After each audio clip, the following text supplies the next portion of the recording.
આજે જામનગર ખાતે ગોપાલભાઈ ઇટાલિયાની જાહેર સભામાં એક વ્યક્તિ દ્વારા એમના પર જૂતો મારીને હુમલો કરવામાં આવ્યો છે, જેનો અમે સખત શબ્દોમાં નિંદા કરીએ છીએ અને વખોડી કાઢીએ છીએ।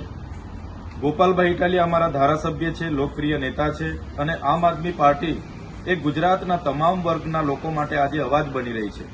ત્યારે કેટલીક પાર્ટીઓના નેતાઓને પસંદ નથી અને કેટલાક લોકોનો ઉપયોગ કરીને અમારી સભાઓ રોકવા માટેનો જે આ પ્રકારના પ્રયાસો થઈ રહ્યા છે, જે ચોક્કસ પ્રમાણે એક નિંદાની ભાગ છે અને અમે ગુજરાતની જનતા સાથે છે।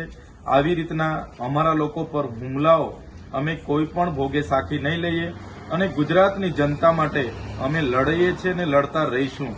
અમને ભલે જેલોમાં નાખવામાં આવે છે, અમારા પર ખોટા કેસો કરવામાં આવે છે અને અમારી સભાઓમાં આ પ્રકારના નશો કરાવીને લોકોને મોકલીને જૂતાઓ પણ મારવામાં આવે છે, છતાં અમે ગુજરાતની જનતાના પ્રશ્નો ઉઠાવતા રહીશું, જનતાને ન્યાય અપાવતા રહીશું અને આવા પ્રકારની ઘટનાઓથી અમારું મનોબળ ક્યાંય વ્યથિત થવાનું નથી। એનાથી પણ વધારે તાકાતથી આવનારા દિવસોમાં આમ આદમી પાર્ટી પૂરા ગુજરાતમાં આગળ વધશે।